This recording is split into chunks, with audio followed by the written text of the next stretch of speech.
you doing? Welcome back. Hi, how are you? I'm okay. How's everything going? It's been a little bit of a tough week, but okay. So tell me how things have been since I last saw you.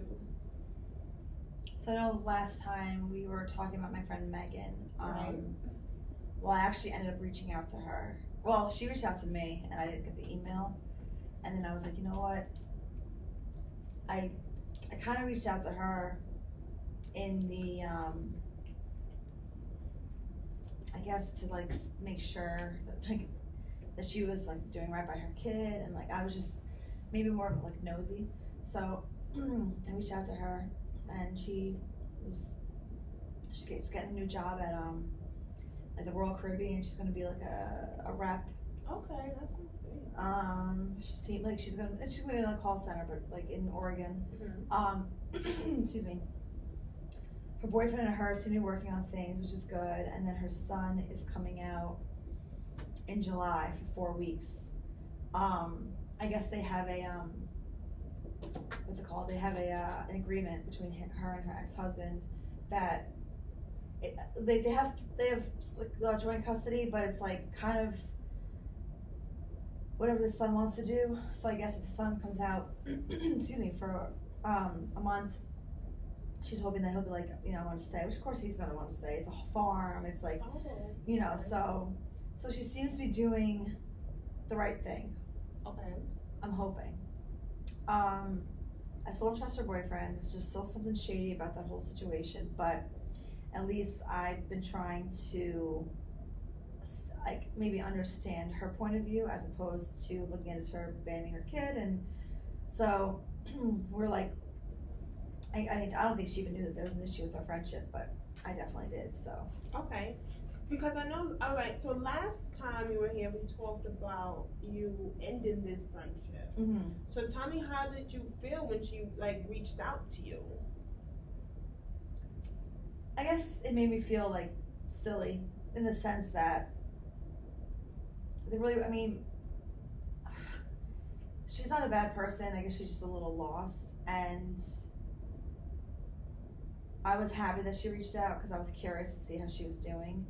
And I also realized that I don't really want to lose her as a friend, but I am definitely pushing her away a little bit because I don't really love exactly what she did with, like, as far as her son's concerned, but I'm happy that she's like trying to like make it work. And she's like, oh, we're working on our communication. She talks to him every night. She says she misses him, which I was kind of happy to hear.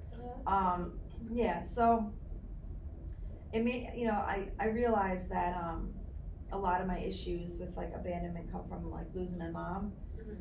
So losing friends for me can feel like almost like a death. So I tend to probably hold on to people a little longer than I should. But I think that she's harmless. I think that she realized what she was doing, and now she's trying to like rectify it and make it better. Okay. So I think that that'll be. Did it stop recording? Oh. I think that will help. Her son and everything. So I just feel bad because I don't know. Like I don't want to end the friendship. But I'm definitely backing away a little bit because she's in Oregon. It's like I know I'm probably never going to see her again, So I kind of just keep the friendship very light. Okay. I hear you say you keep saying you feel bad, and what that sounds like to me is maybe you're experiencing some guilt. Would that be accurate? Yeah. Okay. And how do you always feel guilty for maybe ending friendships? Or things, oh my God, yeah. For me, it's like with your mom and things like that. Did you feel guilty? It's funny because I'm the type of person where I would rather be hurt than hurt other people. So like one time I was with this guy for like 4 months, and he was a really nice guy. Really, nothing wrong with him. Except our religions were very different. He was Muslim and I'm Christian, and he started kind of indoctrinating me. Like he gave me a copy of the Quran, and like. I just kind of saw some red flags with this, but he was a really nice guy, and I think he just didn't know, he wanted me to be Muslim, and I wasn't going to convert.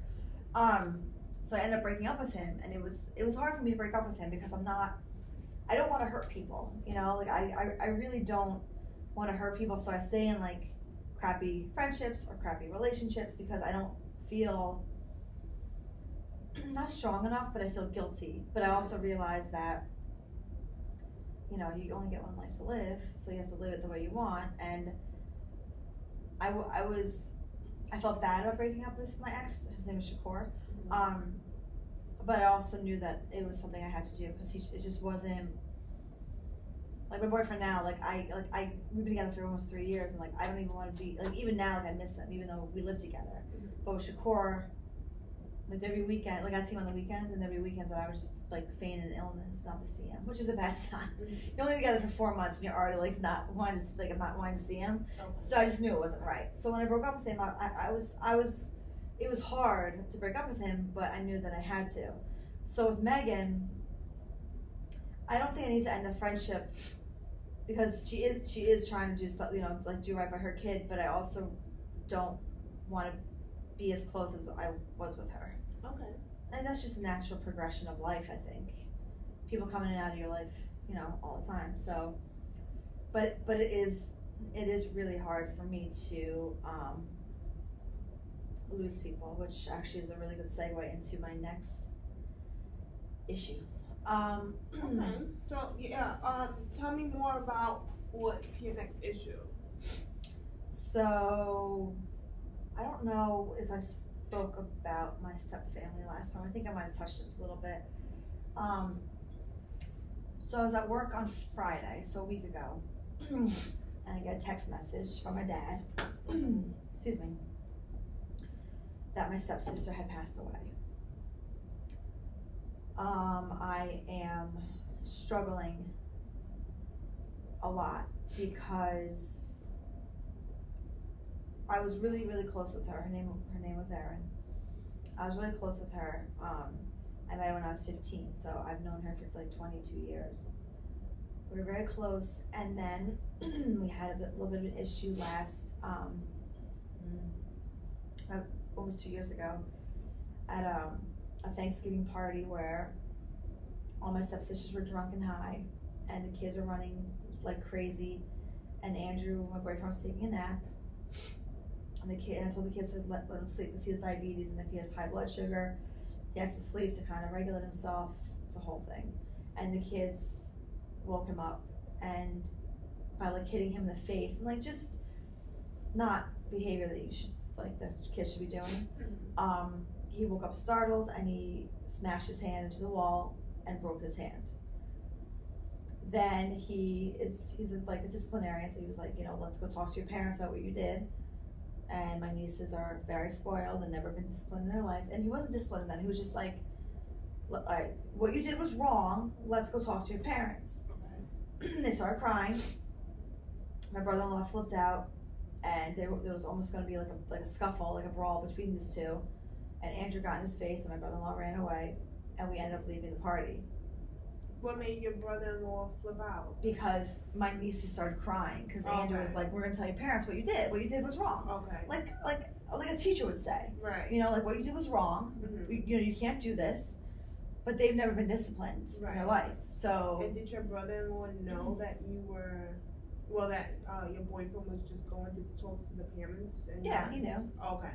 But they looked at it as him disciplining their kids when it shouldn't be his job. Okay. But my stance is, well, if no one's going to discipline your kids, and I mean, my dad was like, oh, well, kids will be kids. I'm like, no.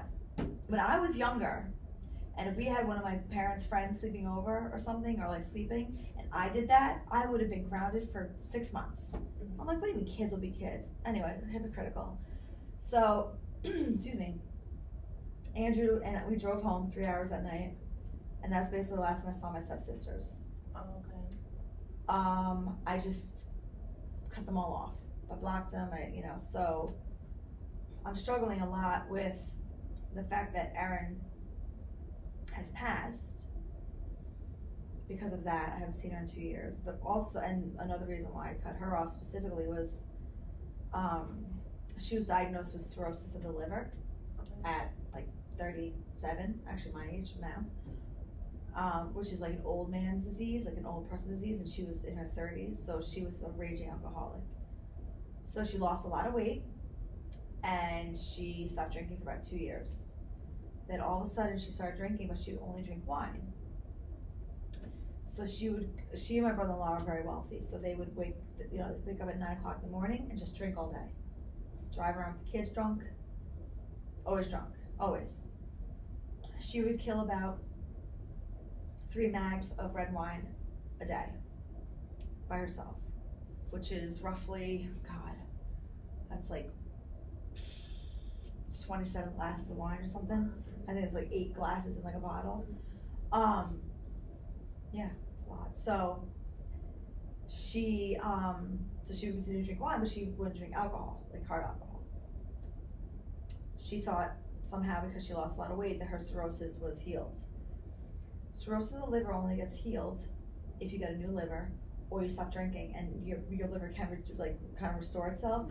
But hers was just so far gone. Okay. So seeing her drink drove me up a wall, especially being where I am now with being in grad school for mental health counseling. I know the horrors of drinking and addiction and all that. So seeing her and her not refusing to go to rehab and having 2 kids and driving around drunk with the kids and the kids' friends, it was too much for me to handle. So I backed away from her. Now, the accident, so what happened last week was she and her family, my brother-in-law and my 2 nieces, 11 and 9, were in Puerto Rico because they have a house in Vieques. They were in a head-on collision, which was the person's fault, and they went to the hospital and they were released. Vitals were fine, everything was fine. 3 days later, Erin's feeling a little tired, she just doesn't feel well, so she takes some Tylenol, and she goes to bed and she never wakes up. So this is a woman, she's 43 years old. She's my boyfriend's age. I think she's like 2 months older than him. We don't really know what happened. We're still like her body is still in Puerto Rico. I think it's like I think they're doing an autopsy on her. Okay. I think that the trauma to her body couldn't handle, and her body just gave up. So I'm struggling with sadness, guilt, anger, like all these different emotions, and it's interesting because every day I'm getting more and more like filled with grief. Like when it first happened, I was like, okay, and I was at peace with it. Okay, fine. I was like, okay, this is good. And then every single day, I'm just getting more and more like falling into this hole. So how do you handle this? How is this something that you handle? I mean, there's really nothing I can do. I mean, when my mom died, that was the ultimate pain. I mean, that was pain. I don't wish that pain on my my worst enemy. That pain was something. I mean, not only was I 13, so I was young. Losing your mom, it's like losing an arm. It's like losing like a limb. And I didn't deal with it for 3 years. I was the one that kept the family together. My dad and my 2 brothers were falling apart at the seams. So I was the one that would take the whole family. We'd all go to therapy together. And I mean, at 13, I was the one that was keeping the family like glued. About 3 years after my mom passed away, my dad started dating my stepmom. And then I was able to finally like relinquish control and grieve. So I finally grieved after 3 years of just go. So what did that process look like? That grieving process for you, if you can recall. It was, oh no, of course, I could recall. I had a nervous breakdown in high school. They sent me home. Then I missed, I want to say 81 days of my junior year in high school, and I had to have a hearing to see if I was going to be able to go to the next grade. Luckily, we were family friends with the president of the school board, so our hearing just kind of was just dismissed, and I was able to go to senior year in high school. It was tough. It was, I don't know how I got through it, actually. I think friends and family, and you know, like I started drinking at a young age too, and that was one way to kind of like cope with with the pain that I was feeling and smoking pot too. But like I had to do something to cover up the pain because I was young. My brother was cutting himself. That was his way of dealing with it, which that was not that's obviously like not a good way. So none of us did anything healthy. Now, with Erin, my stepsister, I'm just kind of just trying to take one day at a time, and I'm nervous because I don't know if I want to go to the funeral, to be honest, because I don't have a good relationship with any of them, and I don't really want to see them. My best friend's like, you have to go to the funeral, and my boyfriend's like, it's your choice, and I just don't really want them as like in my family. Like I don't like my stepmom. She's very nasty to me, very nasty. I don't like my stepsisters. They're all, well, one's okay, but Melissa, the middle one, is just conniving, and I've told her some things in confidence, and she went and told my dad. And like, I just don't want to see them. I really don't. So I think I'm getting really stressed out about that. Okay. And how was the relationship with them and your dad? Is your dad still? My dad involved? Chooses them over us all the time. Okay. Like they're like he never comes and visits us. He visits them all the time because of my stepmom forces him. Mm-hmm. Have you expressed that to him that you feel that way? Oh, all the time. And what is his reaction or response? He doesn't see an issue. So when you say, "Hey, Dad, I feel like you prioritize your stepchildren over me and my brother," he normally says, "No, I love you all the same, and I'm just never invited to your house." I'm like, whatever. And it's been an ongoing issue for like 20 years. So at one point I just, and actually what's interesting is they've been married for 22 years they've been married for 19 years. I've known my stepmom and stepsister for 22. I just never felt like a part of the family, and they were kind of nasty to me. So recently I made the decision of just being done with them. And I don't, it's bizarre because I don't feel guilty about doing this. Okay. And even though my stepsister died, and even though I'm going to miss her, I had to step away. And I still have to step away. And if I do decide to go to the funeral, I don't want to reconnect with them at all. I have no desire to reconnect with them. And I hate my stepmom, and I wish that she wasn't around, like my dad, meaning, like I don't like her.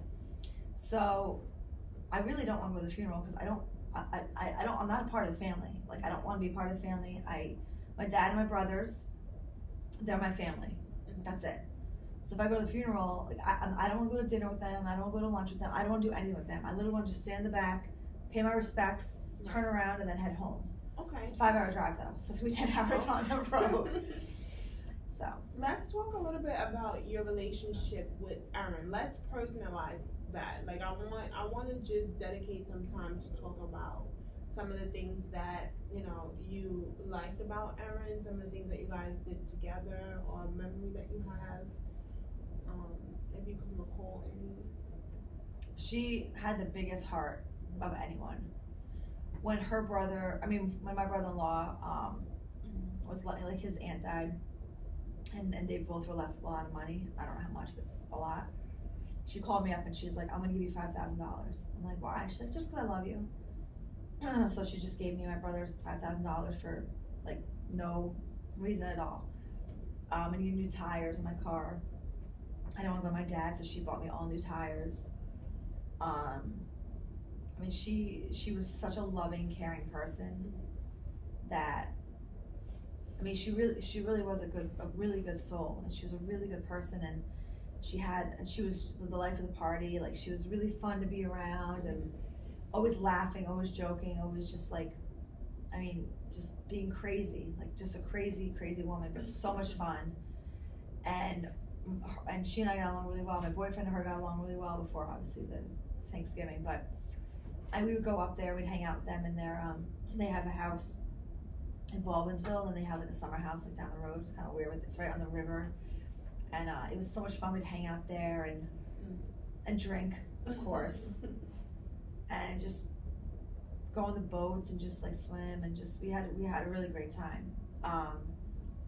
And I know she always cared about me, and she always made it a point to kind of like keep me involved with things. And she really was a great person, but it was so heartbreaking to see her kill herself. And to the point where my brother-in-law is an alcoholic as well. And my dad and my stepmom they went out and bought this like random minivan. I'm like, you guys are retired. What are you doing with the minivan, you know?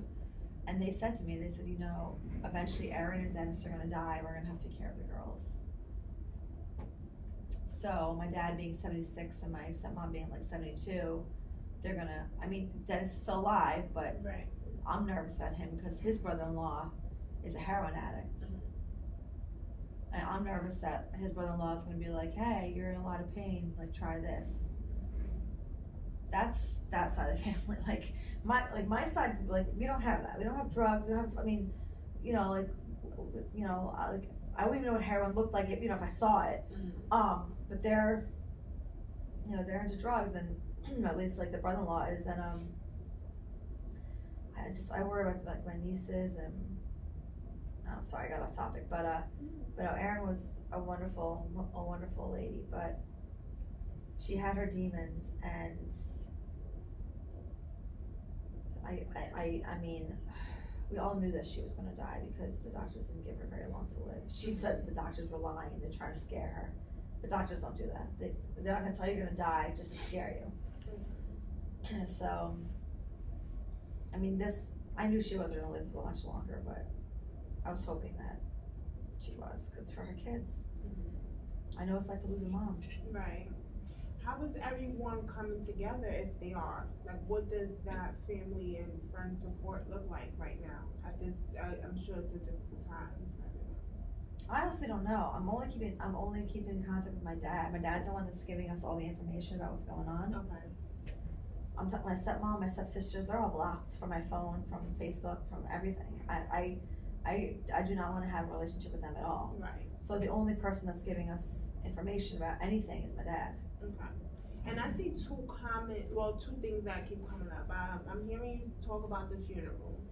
Are you interested in going to the funeral aside from everything else? No. Okay.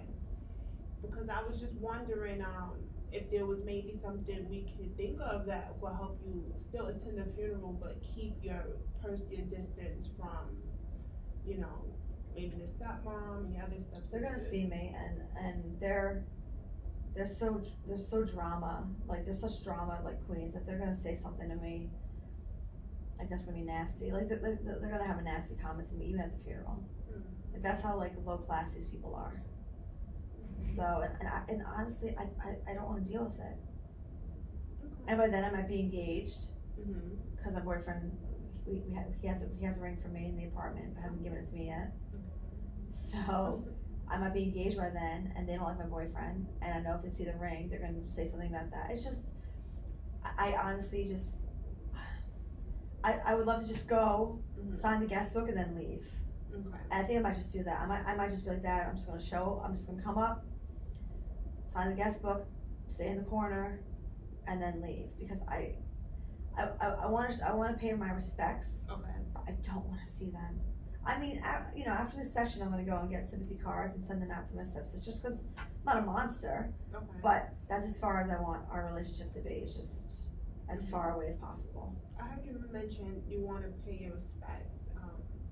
Is there any other way you feel like you can pay your respects to your sister without personally going there? If the funeral might, put you in a space you don't necessarily want to be in? Oh yeah, I mean, I don't know, like I think about if I were to die before her, if they would have come to my funeral, and I know they would have for my dad, to support my dad. But I don't want to support my stepmom because, like I said, I mean, it's just, I think, I don't know, I'm torn because I know the right thing is probably to go to the funeral, but I have school, finals, I have a job that I really don't want to miss. I'm going to Alabama in a couple weeks with my boyfriend to meet one of his clients, and I'm sure the funeral's going to fall somewhere along that, like there. I didn't go to my grandmother and my grandfather's funeral because I had some issues with them and how they treated my dad and my mom. And my dad told me not to go, so my dad might actually tell me not to go. He might just be like, because he knows that there's some serious bad blood between me and all of them. Okay. So I think my dad might just be like, just stay home.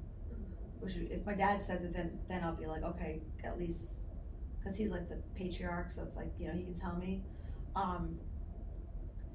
But then I'd feel bad, but I also, I really don't want to go to the funeral. I mean, I really,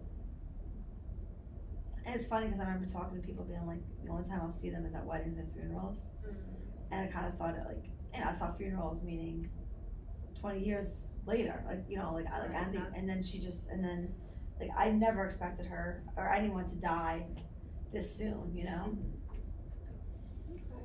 Because I was thinking if you don't mind me just sharing a suggestion, maybe something like writing a letter to her and just a different way to pay your respects or tribute to you guys, the relationship that you guys had. Maybe writing a letter, reading it, or saving it if you want to. Or I know you mentioned the lake that you guys used to go to.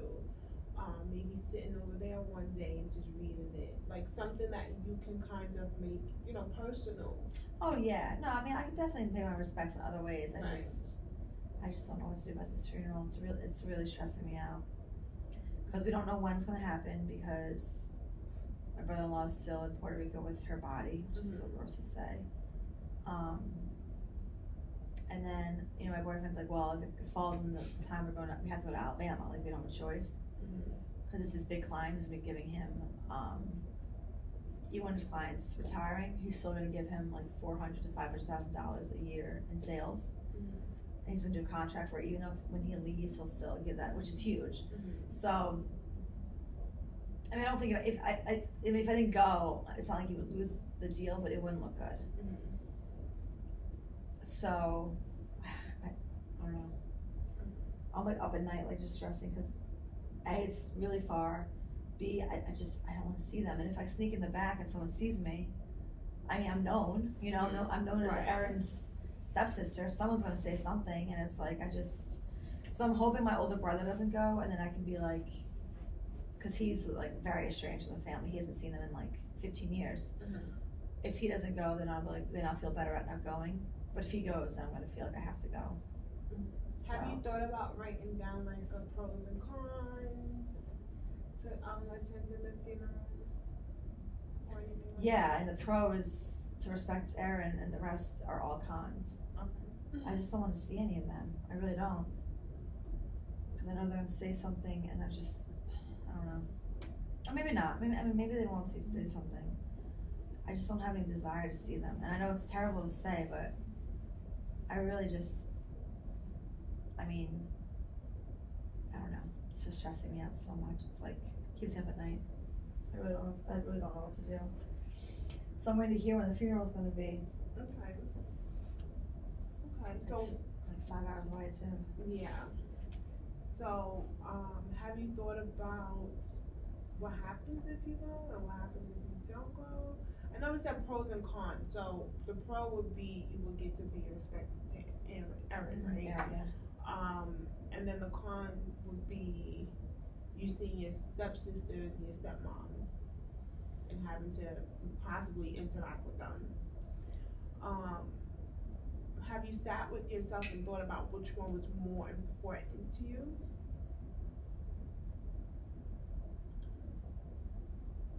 Yeah. I mean, I know the right thing probably would be go, but I'm just not ready to face them.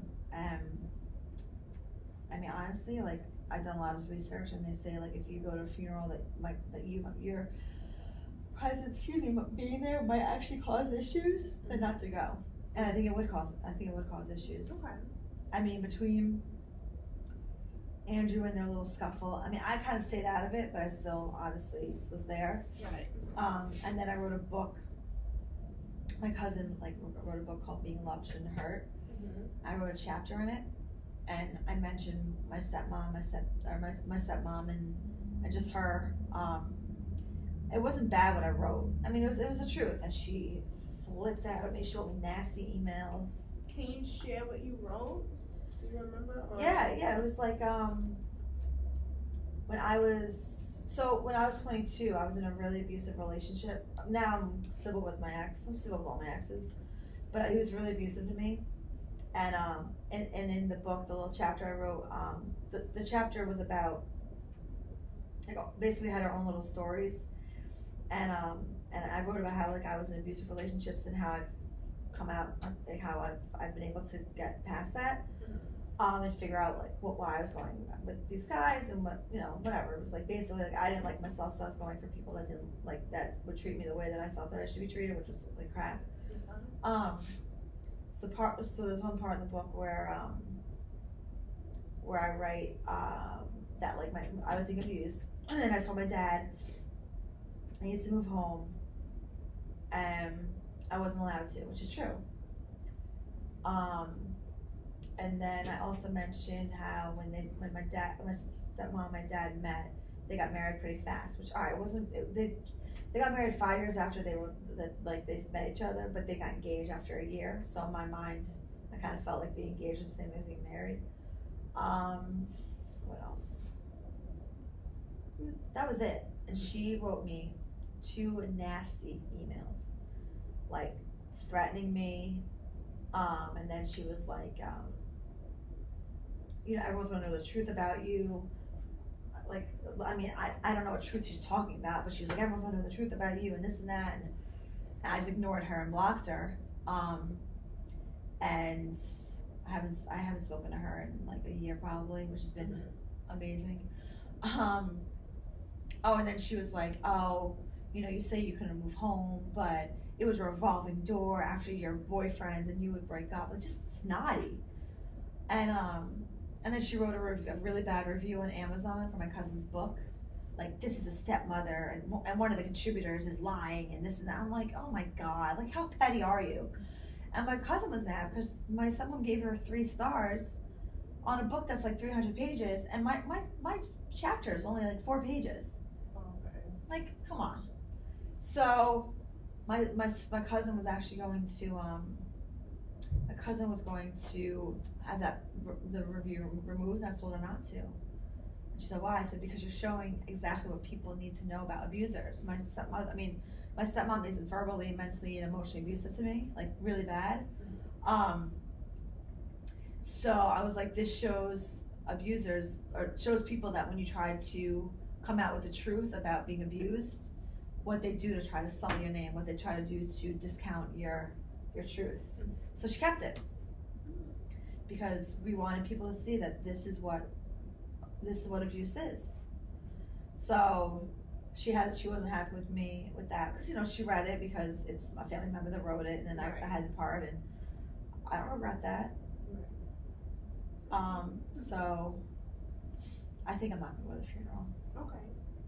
And just to circle back to what we were talking about earlier, do you feel like not attending the funeral will make you feel guilty, since this is a theme that keeps occurring? Do you feel like you would feel guilty about that? No. Okay. I think I'm gonna be like the #1 hated person in my family, even more than I am now. But you know what? I have to live my life.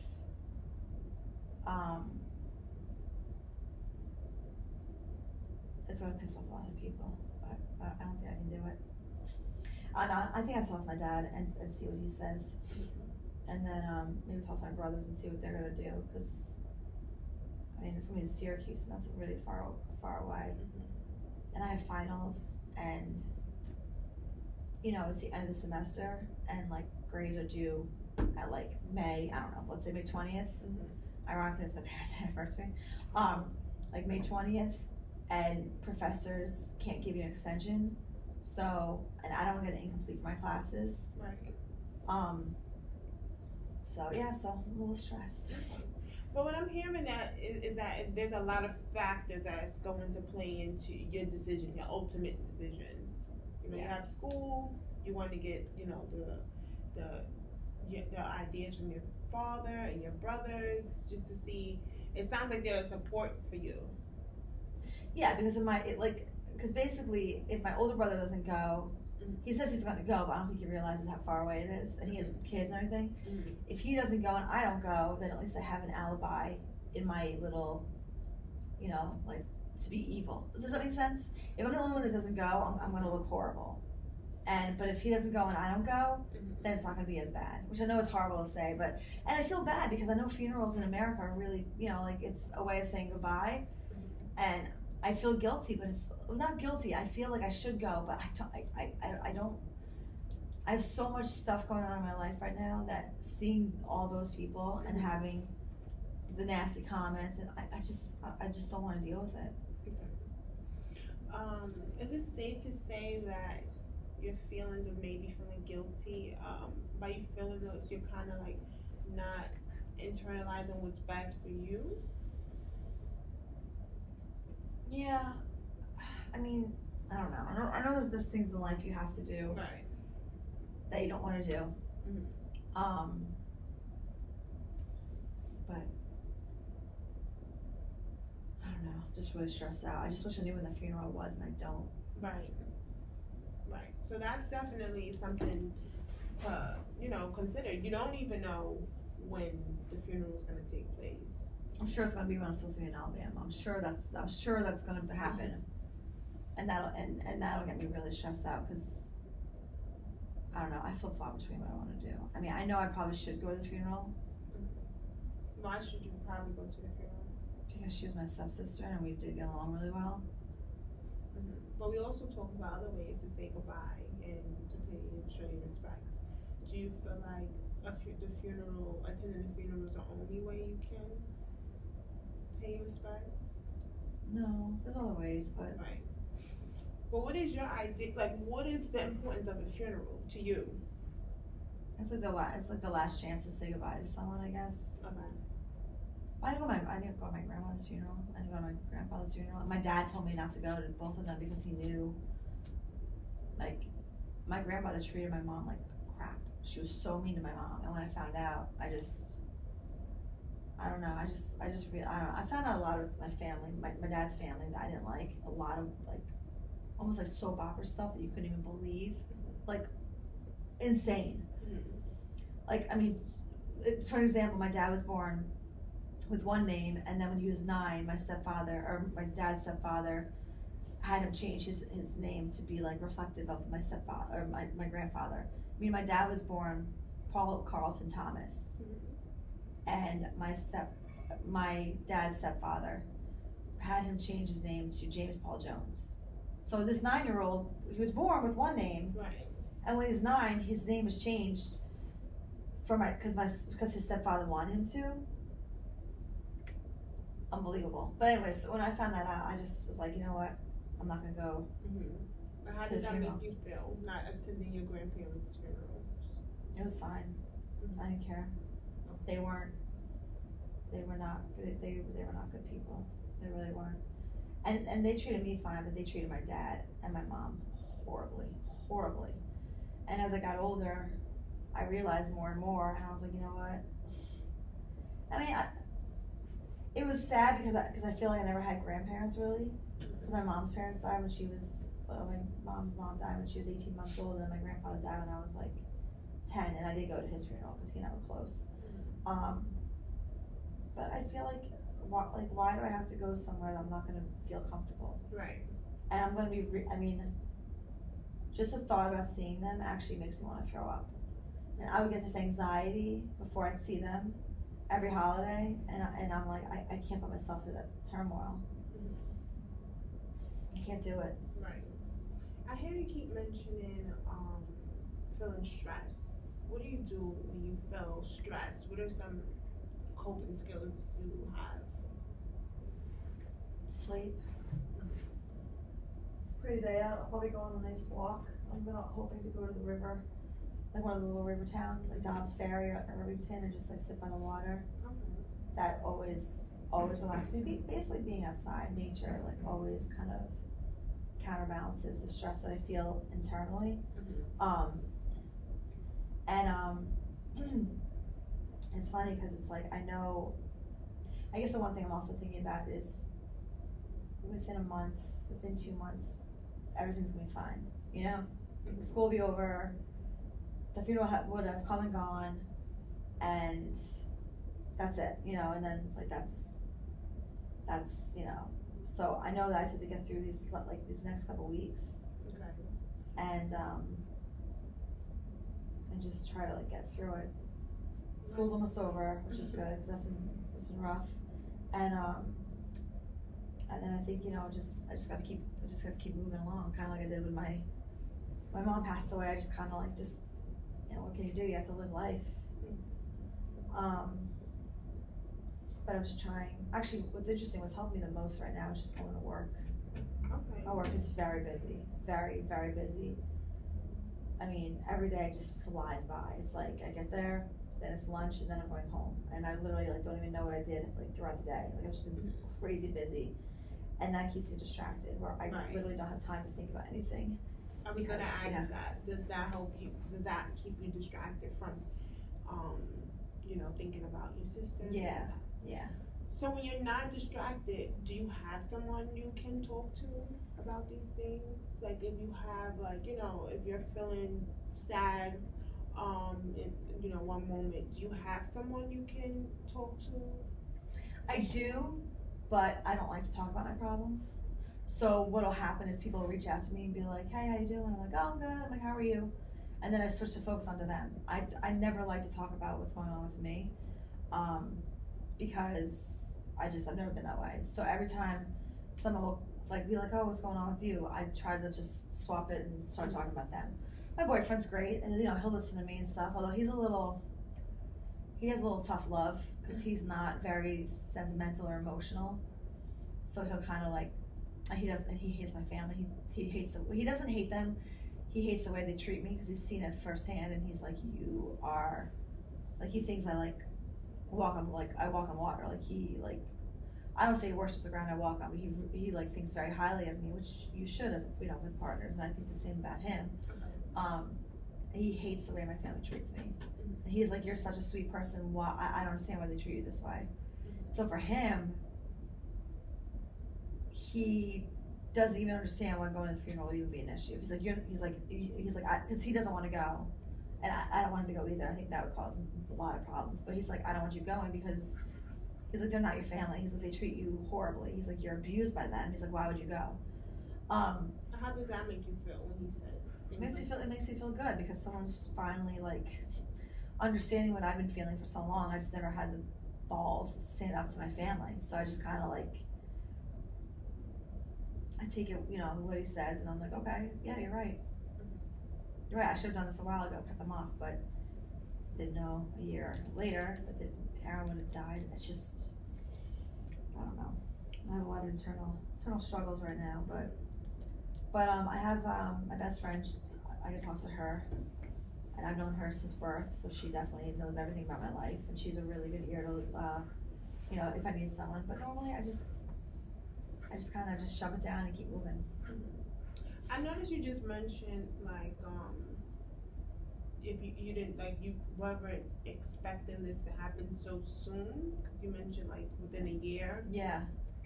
So knowing what you know today, is there anything you would change if you could go back in time? No. Okay. No, because I made the decision around Thanksgiving, and I was just going to cut them all off. And it was a heartbreaking decision, but I've been happier because of it. Seeing my stepsister drink herself to death was horrific. Seeing my other stepsister completely gossip about me and my relationship when her boyfriend's doing heroin in the bathroom with the kids in the next room was heartbreaking. Having my stepmom say horrible things about me when she herself is not the most pious person is heartbreaking. I mean, I'm not saying that I'm a victim here, but it's I really haven't done much to these people to deserve this treatment. So for me, stepping away from them has been the best decision I think I've ever made in my life.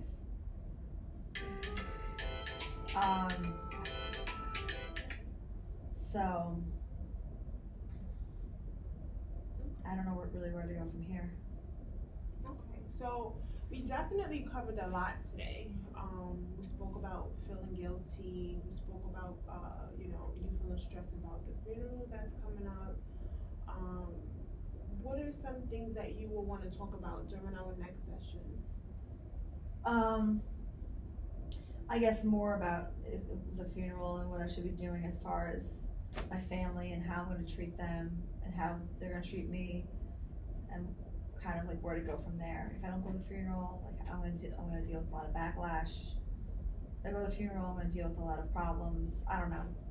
Okay. I guess just going to be more of like the funeral and just seeing how I'm going to deal with it as these things come up, and they're going to be coming up. Like I'm going to have to make a decision soon. Okay, so during our next session, we'll talk more about your feelings toward the upcoming funeral, and ways and what's been going on with your family, maybe working out certain relationships, bettering certain relationships, like maybe with you and your dad. Because I know we mentioned some things about you and dad today, and maybe how to work around the situation with your stepmom and sisters. Okay. Yeah. So we'll definitely touch base during the upcoming funeral and the feelings that might come from that. Okay. Okay. Yeah. So thank you so much for coming today. I'll Thank see you you for next seeing week. me. Okay. Thank you. Okay. Bye.